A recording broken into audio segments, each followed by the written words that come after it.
Alright, everybody. Damn, no, I'm in a bad mood right now. Doing a little drinking, not too much after work tomorrow. I need to cut back. But, damn. So I thought I'd just calm down and do a video. Things can be calming sometimes. But do one on Samuel, which I'm going to do at some point. I just don't have time right now.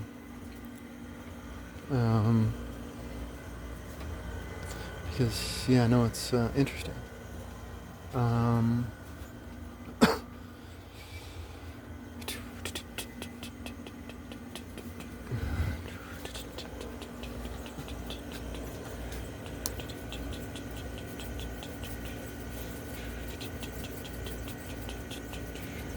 So I'm just going to do an overview and tell you how I see Samuel from when I read him last.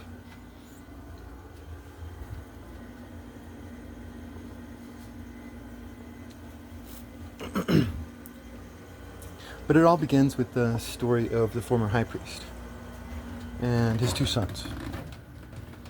And Samuel is really critical of this guy because his son's running around and he's not doing anything about it. Now one can say that Samuel's critical of the father not handling his son rather than this be a high priest jurisdiction. If this is a fatherly jurisdiction, I don't buy that at all. Because first of all, see my interpretation of Moses. Moses was the high priest, and Moses ultimately handled justice. Right? Now I argued that Moses is a Renaissance man. It's like, this is a guy that belongs in a university or something. As we conceive of education nowadays. But he just loved to learn and learn and learn and learn. And so you see him do that. You see him take charge of the justice, but then he delegates it to everyone else. And I argue that he ultimately forms a community justice, where the people are in charge of their own justice.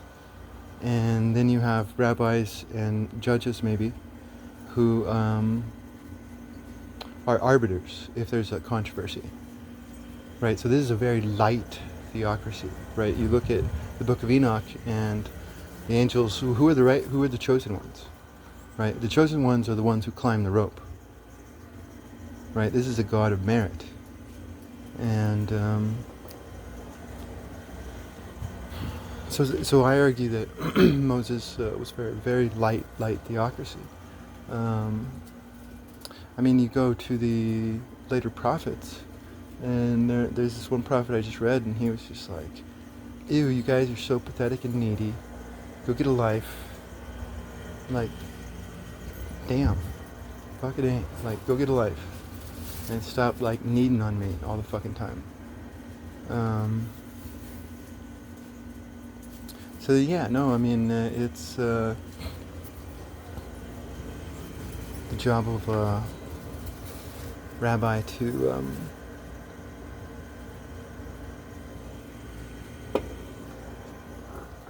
well, in Enoch, I swear he was arguing for celibacy, and I was just like, damn, is he actually arguing for celibacy? Because it really sounded like he did. Celibacy for the rabbis.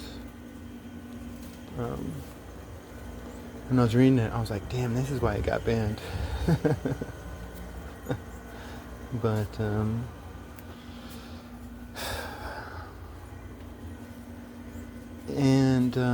I mean, but what is a high priest? A high priest is a father of the tribe, right? So even if you say, oh well, it's his fatherly duty, well, it's also his high priest duty, because that is what a high priest is. He's the father of the people.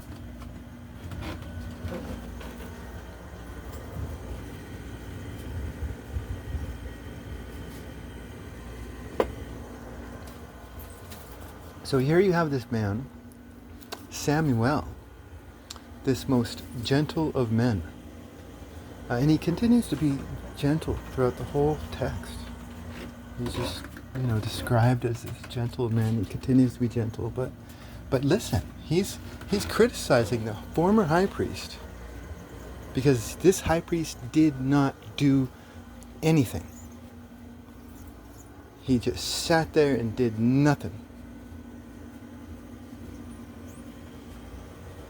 So this is a very fucking harsh criticism. But what do we see Samuel doing throughout the rest of the text? Nothing. So this motherfucker's a hypocrite. He's a stupid fucking hypocrite, or you don't believe in logic, dumbass.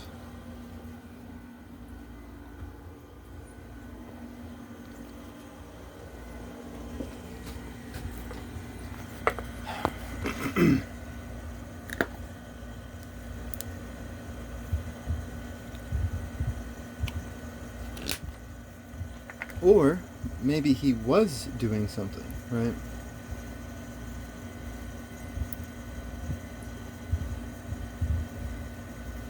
And you just didn't see it because you have to read between the lines.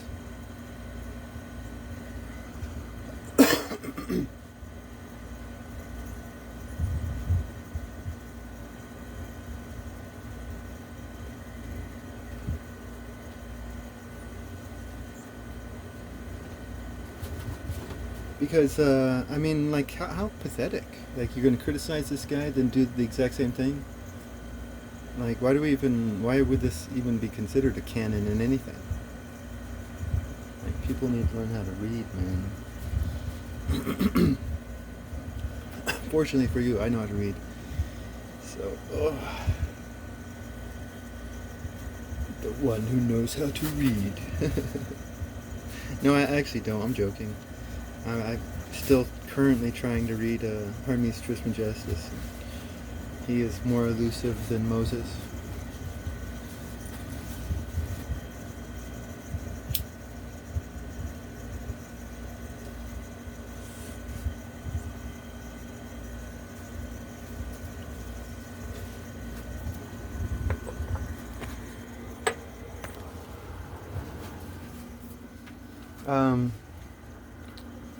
So let us move on.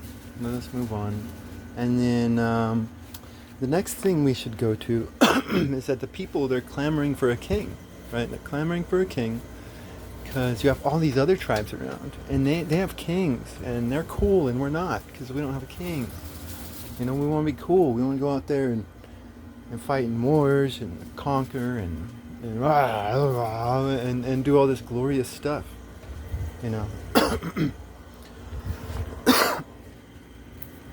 And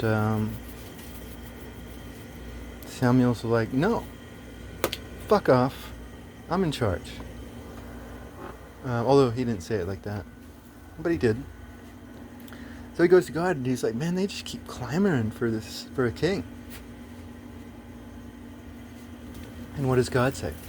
Well, correct me if I'm wrong, because I'm just going off of memory, and my memory's shit. I'm just trying to have a conversation. I'm not trying to fight with anybody.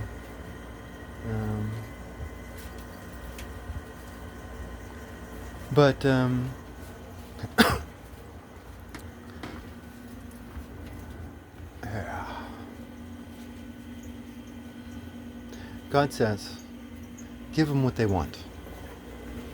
Right? Give them what they want. I mean, this isn't God saying, oh shucks, man, you know what? Damn, I was wrong about this whole kingship thing. I'm against it. Because, I want people to be free and shit.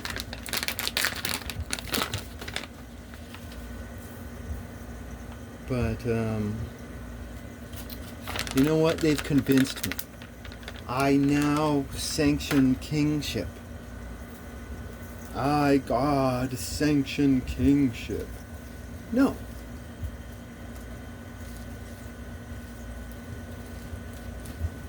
That's not what fucking happened at all. God said, give them what they want.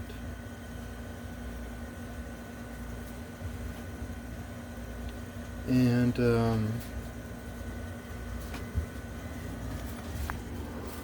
what does Samuel do? Samuel is going to now judge the tribe, right?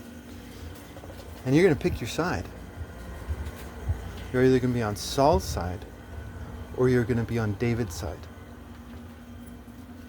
So he chose a carnal man, vainglory, carnal man, Saul, to be king.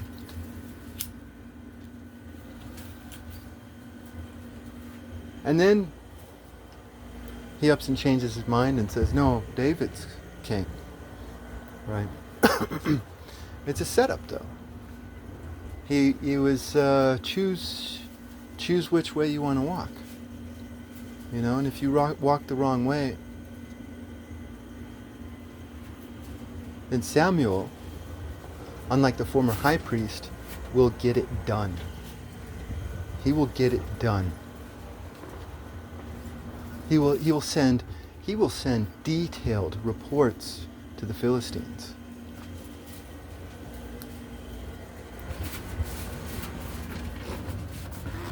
About the whole composition and layout of the army. It was a setup. It's like, no. It's like you have Prophet's Law. Prophet's Law, right? And Prophet's Law says, oh, you have to be like Marduk, right? And make sure you go out and you fucking condemn somebody. I'm condemning you, man. Fuck you. I'm condemning you. Because first of all, that's not what it's about, right? In Moses and Samuel, it's about their own choices. It's not about your judgments. So they both set up choices. Hey guys, there's only one God, and he would get really pissed if you guys tried to worship another God. You know, hey, I'm going up on the mountain right now. Behave yourselves. Right? It's a choice. They give them choices.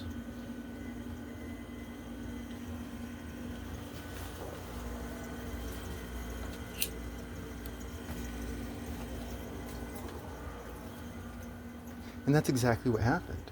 But in the Prophet's Law, he fulfilled Prophet's Law. You have that one speech that he gives to Saul. And he's being a prophet right now. He's fulfilling Prophet's Law. But he's doing it through doublespeak. He's not being a Marduk condemning Tiamat in the square.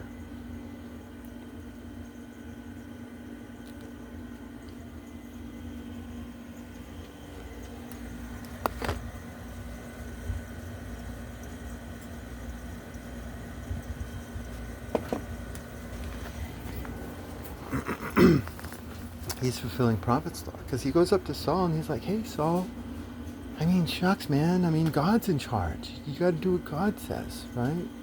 Come on, man. Like, God loves you. And Saul's like, okay. But Saul's ultimately going to do what he wants and then justify it later on. Because that's what he continues to do. But what is Samuel really saying when he says God's in charge? He's saying, hey, bitch, I'm in charge. And he is fulfilling Prophet's Law. But he's doing so from behind and putting illusion in front.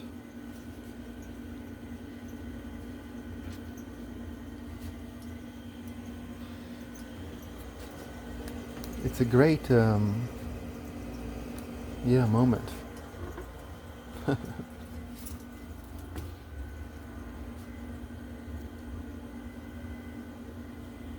And then when David doesn't do what God says, David gets punished.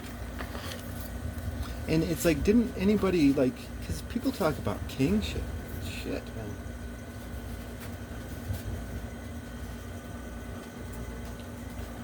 People talk about kingship, but it's like, who's this Solomon guy? Like, he's a bastard. He's a bastard. Probably what in line to David? I don't know. But definitely not the first, or maybe even the legitimate, according to some kingships. But Solomon was Samuel's favorite amongst all of David's males. Solomon was so Solomon chose, or Samuel chose Solomon to succeed. Right? I mean, it's the story of this gentle little ninja that goes around and just dominates everything around him.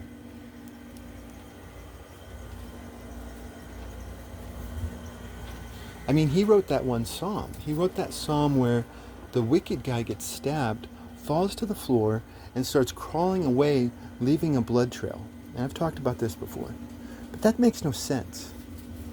That makes no sense. Because if you're mortally stabbed, then you're about to die. You know? And what does make sense is denial. You know? People are in denial. But the only thing that makes sense, like, they're trying to crawl away as if, like, they can live. They can live. They can live. But they're in that state because they're in a state of shock. Right? Like, Samuel has seen this scene with his own eyes. And as the wicked man's crawling away, he's looking back at Samuel in shock that this gentle little man just mortally stabbed me. No. I'm gonna fucking live. Like, that's the song. And it was written by Samuel, I think. Or one of Samuel's students.